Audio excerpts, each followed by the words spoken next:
Hello and welcome to section 1.3. Today we're going to look at adding rational numbers. So adding rational numbers is very, very similar to adding integers, which is what we did in section 1.2. The only difference is that remember that a rational number can be a fraction or a decimal. So if we're adding fractions, we're just going to have to remember rules of adding fractions.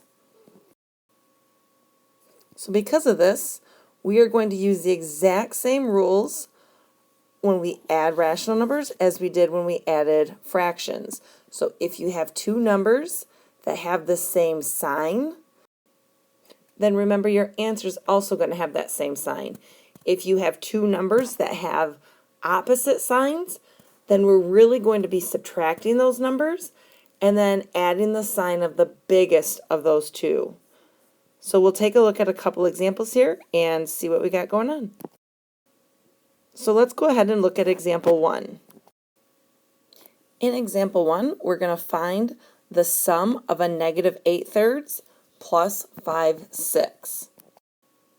So when we look at this, we see that we have a negative 8/3 and a positive 5/6, which means that I'm actually going to have to subtract these two numbers.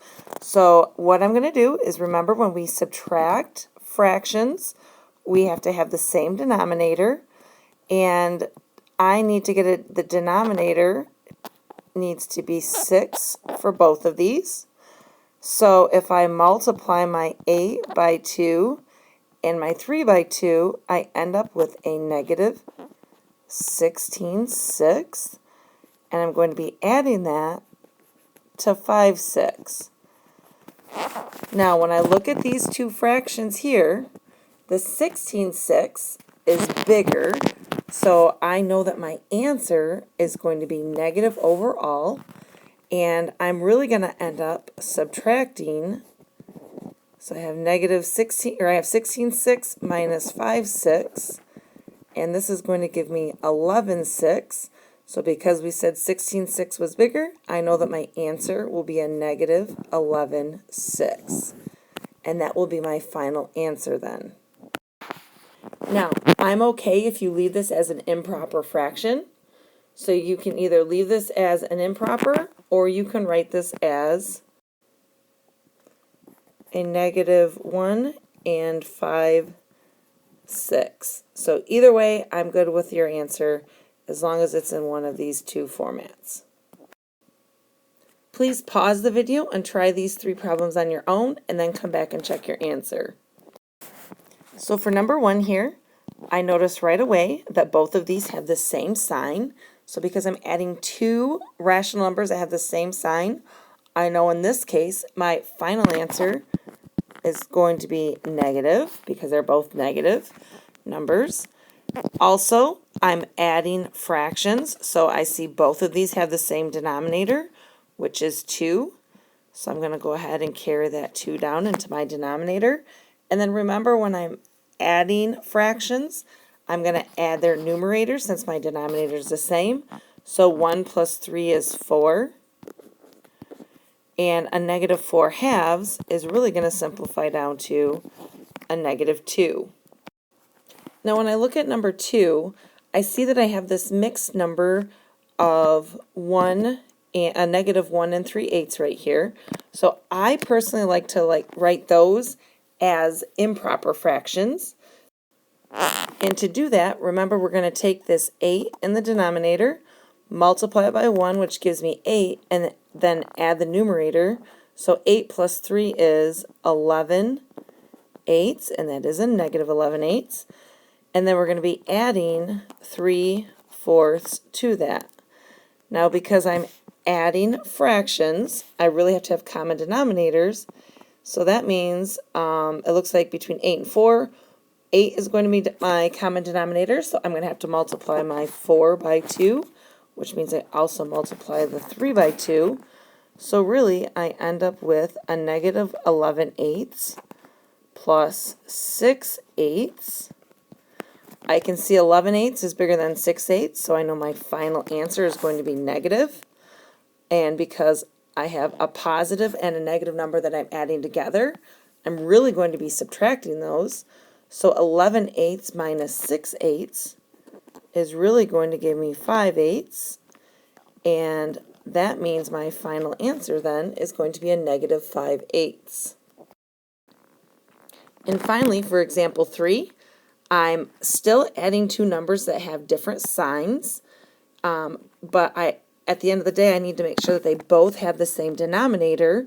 So I'm going to turn 4 into a fraction, which is really 4/1. Now I can see that my denominator needs to be 2 for both of these. So I'm going to multiply 4 by 2 and that 1 by 2, which is really going to give me 8/2. And I'm going to be adding a negative 7/2. So now I can see that my 8/2 is bigger than 7/2. So my answer is going to be positive. And then I can just go ahead and do the math between 8 plus a negative 7. So that because signs are opposite, I'm going to subtract. So 8 minus 7 is really 1. And that means my final answer is 1/2. Now let's take a look at example 2. So here in example 2, I can see right away that I'm adding two negative numbers. So because I'm adding two negative numbers, that really means that I'm going to be adding the numbers together and then applying the sign, which in this case is negative, to my final answer. So if I go 0.75 and I add that to 1.5, I can see that I have 5. I'm going to go and I'm going to add 7 and 5 together. That's going to give me 12. So I bring my 2 down, carry my 1 up, and that's going to give me 2.25. Now because both of these were negative here, that means my answer then is also going to be negative. So I have a final answer of a negative 2.25. Again, please pause the video, try these on your own, and then check your answers when you're finished. Okay, for number 4, I have the same signs, which is negative, so I'm really going to be adding those. So 2.3 plus 3.3 plus 2.7. This is going to give me 0. Drop down my decimal point, carry my 1. 3 plus 2 is 5, plus 1 is 6.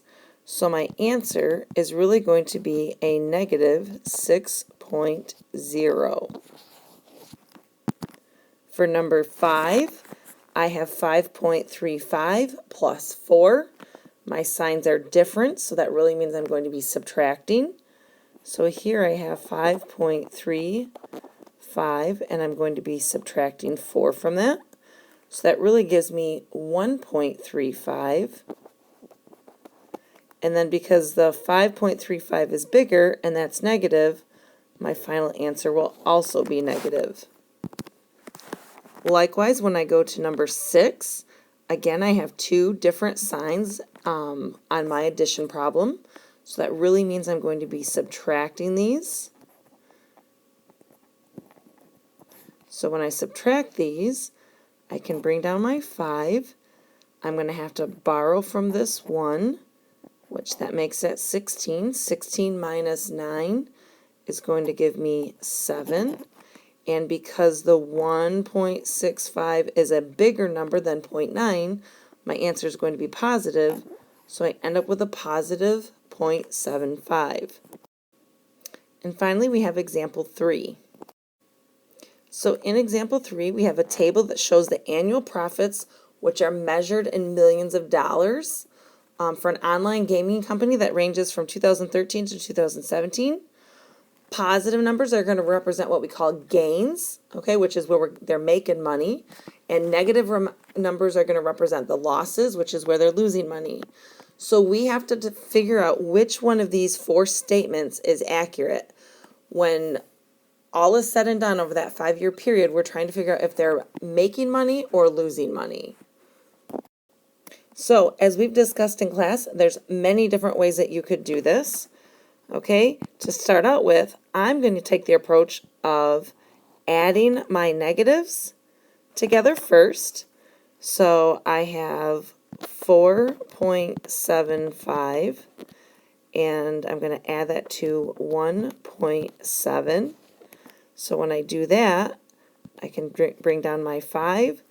0.7 plus 0.7. I'm going to bring the 4 down, drop my decimal, carry my 1, and it looks like I get 6.45, and that would be negative.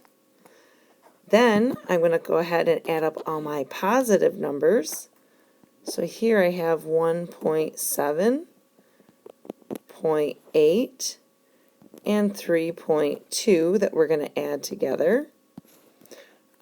This is going to give me 1.7, so I'm going to have my 7, carry my 1, so this really gives me 5.7. So now I need to take my two numbers that I just calculated, and I'm really going to be adding 5.7 plus a negative 6.45. So because these two numbers are opposite signs, I'm really going to take 6.45 and subtract 5.7 from that. When I do that, I get my 5 is going to come down. I'm going to have to borrow from the 6, turn that into 14. 14 minus 7 will give me 0.75. And my 6 is bigger, so my answer will be negative. So I know that I now have a loss. And because I have a loss, that's going to get me down to the answers of C or D. So now 0.75 million, okay, is actually going to equate to a loss of 750,000, or 750,000 is $750,000. So D would then be your correct answer. Please let me know if you guys have any questions. Otherwise, I hope you have a great day, and we will see you in class tomorrow.